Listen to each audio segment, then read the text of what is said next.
আসসালামু আলাইকুম। লিটল প্রিন্সেসের আকিকা বলে কথা, একটু সেজেগুজে না গেলে হয়? তাই ঝটপট বাসায় এসে রেডি হয়ে নিলাম। মামাও এখানে বারবার ফোন দিচ্ছিল, নানু বাসা থেকে প্রায় গেস্ট আসা শুরু হয়ে গেছে।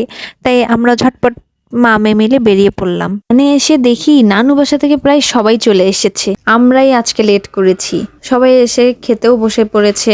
এই অনুষ্ঠানটা হয়তো গ্রামে হলে বেশি ভালো হতো, কিন্তু মামি অসুস্থ থাকার কারণে তো গ্রামে যাওয়া সম্ভব না, তার জন্য মামা শহরেই করেছে।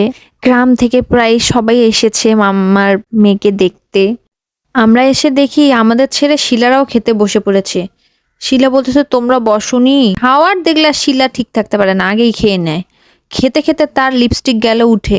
আমাকে সাইডে দেখে বলছে, বুনু তোমার ব্যাগে কি লিপস্টিক আছে, আমাকে একটু দিয়ে দাও না। তো সাজুনি বুড়ির লিপস্টিক ছাড়া তো হয় না, লিপস্টিক দিয়ে পোষও দিচ্ছে সেই। কে লিপস্টিক দেওয়ার পর আমিও খেতে বসলাম, কারণ আমারও খুব ক্ষুধা লেগেছে। খেতে খেতেও আমার লাস্ট টিপে আমি জায়গা পেলাম, কারণ আমার তাড়াতাড়ি খাওয়ার হয় না। তো খাবারগুলো অনেক মজা ছিল, বাবুর্চির প্রতিটা রান্নায় অনেক সুন্দর হয়েছিল। আমার ভিডিওটি যদি ভালো লেগে থাকে, ফলো দিয়ে আমার পাশে থাকবেন। আল্লাহ হাফেজ।